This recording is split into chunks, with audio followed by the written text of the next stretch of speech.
Hey mama, how's it going? How is this pregnancy been for you? Has it been tough? Has it been a little easier? Have there been harder aspects? Pregnancy can be really hard, and it was really hard for me. I have had 5 babies and 1 miscarriage, and it was difficult every time. But the last 2 times, I figured out mindset tools that helped me to get through.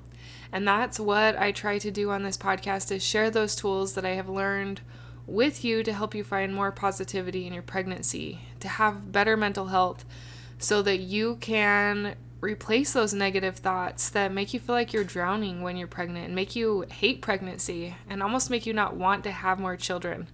I have had all of those thoughts that I just wasn't meant to have more children because I hated pregnancy so bad because it was so hard, because of all of the sicknesses, the physical changes, the stress, the worry. It felt very heavy and too much at times.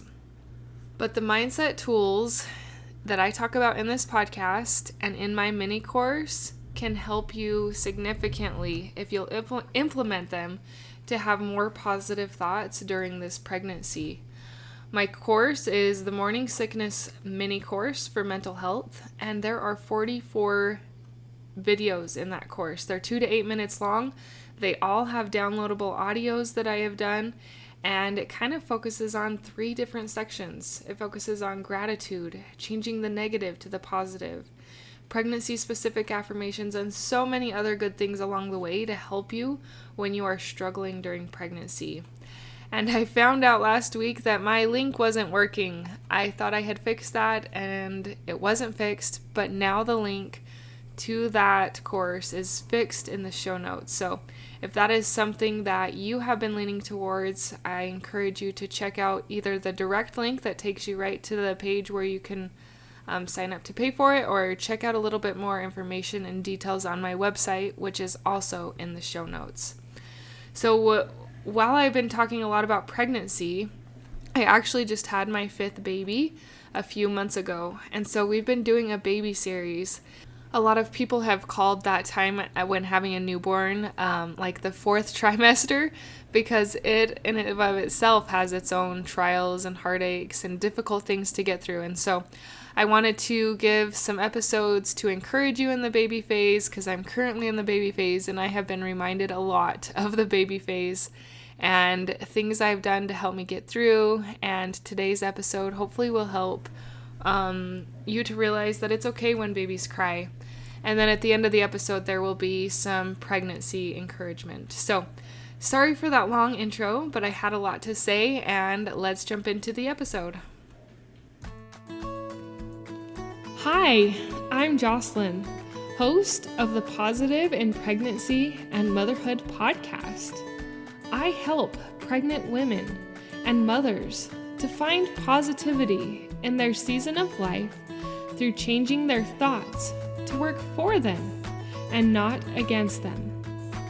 I help mothers find the small, doable steps in thought and action without making drastic changes to their everyday mom life, and I can help you.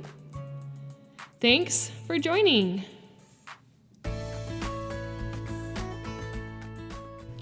And sorry my voice sounds a little off.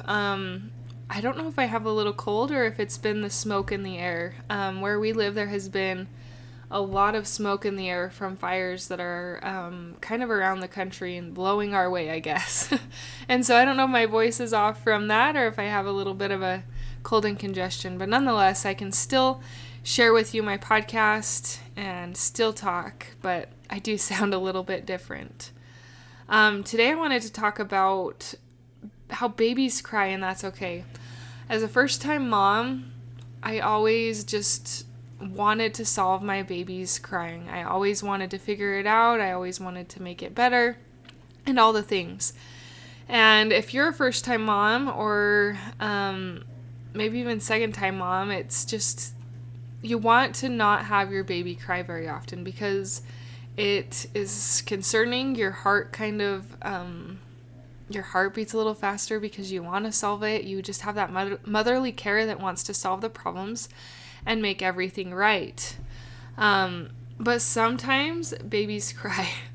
And after having 5 kids, I have learned that sometimes babies cry and it's okay. So last week I had kind of talked about a cycle that I use with my babies that helps me to know kind of why they're crying or what might be their need when they're crying. But there are also other reasons why they may cry. And I wanted to get a little bit deeper into that this time because last time was more just the rhythm and routine of why they might cry. This time it's like kind of crying out of the ordinary. They're not hungry or tired and you just can't really figure out why they're crying, but they won't stop crying. It's going to be those scenarios. So the first thing I would say is to start asking yourself some questions. The first question when it comes to babies crying, especially when they're not tired or hungry, is do they have a bubble? Babies will often cry when they have a bubble or when they're trying to poop and they can't. My son went through a little colicky phase where he was struggling to release his poops. And that was very hard to deal with because he was just really fussy and there wasn't a lot that I could do about it. Sometimes the babies, like I say, just have to cry and just have to struggle through it a little bit and know that it's not anything you're doing wrong. It's just kind of part of normal life of raising a baby. When it comes to colicky, because they are struggling to release their, like a bowel movement, I found some things that helped. At least in America, I'm up in the northern United States. Well, kind of northern Idaho. And, but something that helped me was something called gripe water.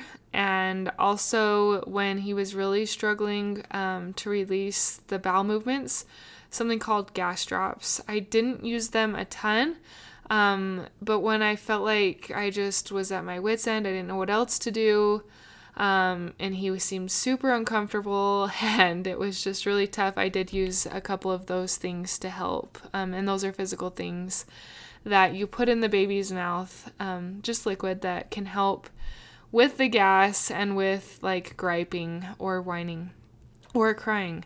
And I did notice that the gas drops significantly helped my son when he was struggling in that. So that is the thing when they get colicky. Using a couple of things like that can help. Do your research, see if that's a good fit for you. But for me, I did find times where it was very helpful. So I wanted to get back to the questions, though. The first question was, do they have a bubble? The next question, do they need a change of scenery? Sometimes if they lay in the same spot over and over again the same time, maybe they just need a change of scenery. I have found that moving my kids from room to room, just relocating from maybe the front room to my bedroom sometimes can help. Or even more significantly is if your weather is decent, take your baby outside for a second. Go for a walk. Do they need a change of room? Some people aren't proponents of baby swings, but I am a fan of baby swings. Maybe not overusing them and not letting your baby sleep in them, because I don't do those, but when the baby is really fussy and upset and no one can seem to settle them down, sometimes that constant soothe of the baby swing can help to calm them down. And I'm not saying my babies have never taken a nap in the swing, because sometimes that swinging does calm them down enough that they fall asleep. But I don't do every nap in the swing. I try to sleep train my babies, as I've talked about last week, with the rhythm of eat, awaken, sleep. But sometimes the baby swing can help to soothe when they're very upset. And sometimes, even if you follow the little rhythm that I've talked about many times of eat, wake, sleep, sometimes they get hungry before they want to go to sleep. And you might think, oh, that will throw my schedule off if they eat first. But if they're super fussy to where they won't even settle down for a nap, sometimes I have just fed my children, like nursed them, because it's just, that's what they need at that moment. So you definitely have to use your mother's intuition, but using these types of questions and tools and tips to help you out when your baby's crying can be very helpful. But I think what the most helpful thing is to realize that babies cry and it's okay. Like, even if you have a colicky baby, it's okay. I did a lot of reading on colicky babies when my baby was colicky. And it often said, like, you can try things like gas drops or gripe water if you feel good about it, but it's ultimately something that they outgrow. And so when I kind of got it in my head that he's going to get colicky in the evening and he's going to cry and it's okay, I felt a lot better about myself, about my mothering, and about my baby, because I realized that that is just going to be my life for a little bit. And I wasn't going to allow my thoughts to become so negative that it was just so hard to get through. Because with the reading I had done, it was just a phase he was going through. And so realizing that they cry, that ultimately these are just phases, your baby won't be a baby forever. And I know if you're a first-time mom, that's hard to imagine because it just seems like you're stuck in this forever. But I had my first baby around 11 years ago, and they don't stay babies forever. They actually grow really fast, which has made me hold on to this fifth one a little longer, but also understand babies and a little more. So that is why I wanted to share that with you. I'm going to summarize real quick, and then I wanted to give a quick tip and shout out to those who are struggling with their pregnancy. All right. The first thing was to think about, does your baby have a bubble? Are they colicky? Do you feel okay with using gripe water or gas drops? Do they need a change of scenery? Do they need to change rooms? Do you need to take them outside? Is it worth trying a baby swing? And sometimes babies just cry, and that's okay.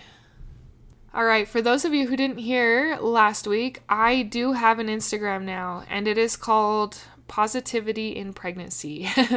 Same name as the podcast. So if you hang out on Instagram, I encourage you to go follow me there. I currently don't have any followers, and I hate the word followers. That just sounds awful. I'm not wanting to have followers. I just want you to follow me if you need further help and if you want to find more positivity in pregnancy.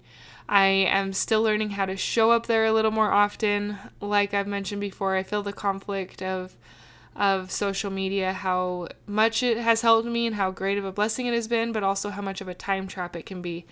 And so I'm trying to get over that internal cognitive dissonance, but I also feel God has called me that is the next step. I need to show up on Instagram. So if you're an Instagram person, go find my my Instagram. It's linked in the show notes, and I will start showing up a little better and a little bit more. For today's tip for my mamas who are pregnant, I want you to think about perspective.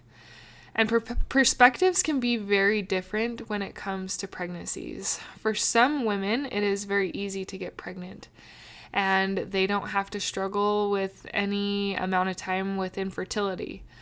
For other women, it takes a lot longer to get pregnant. Sometimes it even takes intervention for those women to get pregnant. And I want you to think about your perspective on pregnancy, because as you think about your perspective, it can help shape your thoughts a little bit. If you are currently pregnant, I want you to think about the perspective of the women who have not been able to get pregnant yet, or women who desire to be pregnant and to bring God's children into this world, but they, for one reason or another, have not been able to do that yet. And I feel like as you think about these different perspectives and you realize what a blessing it is to be pregnant, to actually carry this child, how miraculous it is that the sperm and the egg met and it actually formed a viable life. What an amazing blessing that is. And as you focus on that perspective and find more gratitude that your body was able to get pregnant, it makes things feel a little lighter and not so heavy because your womanly body is able to do that.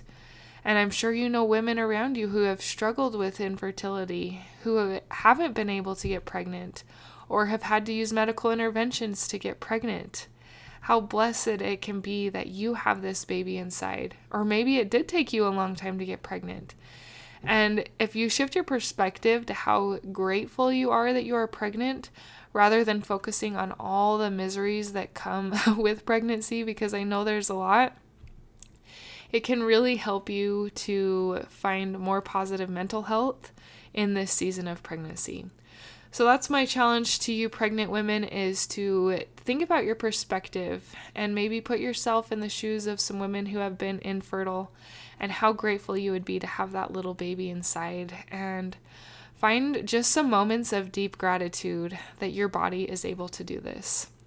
I am cheering for you. I know that this season is hard. I know that having a newborn baby can be hard, but there is a reason and a purpose for you becoming a mother. And I want you to find that reason and purpose and to find that positivity during this season and to hold on to that and practice ways to release the negativity. You are awesome. Keep it up. Until next time. Thank you for being a part of the Positive in Pregnancy and Motherhood podcast, for listening, for sharing, and most of all, for applying these tools into your own life to improve your own happiness so that you can find your own better thoughts for a better you in a positive pregnancy, in losing that stubborn baby weight, and becoming the mom you desire to be through taking small steps in thought and action to reach your goals. If you are a mother who has an inner desire to enjoy motherhood and pregnancy better, but you are having difficulty figuring it out, I can help you. I can help you find the small, doable steps without drastic changes to your everyday mom life. Reach out, let's connect, and let's see you move forward. My name is Jocelyn, and I thank you for listening. Until next time.